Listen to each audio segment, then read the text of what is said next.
বানালাম পুঁই শাক দিয়ে, ইলিশ মাছের মাথা দিয়ে পুঁই শাকের চচ্চড়ি।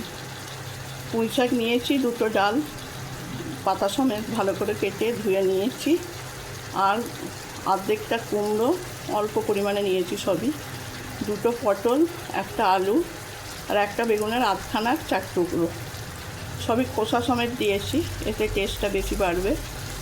আগে ইলিশ মাছগুলো ভেজে তুলে নিয়েছি, ইলিশ মাছের মাথাগুলো ভেজে তুলে নিয়েছি, নিয়ে কড়াইতে 5 ফোড়ন দিয়ে সবজিগুলো আগে একটু নেড়ে চেড়ে নিয়ে তারপর পুঁই শাকটা দিয়ে নাড়াচাড়া করে জল দিয়ে আর নুন দিয়ে ঢাকা দিয়ে রেখেছিলাম।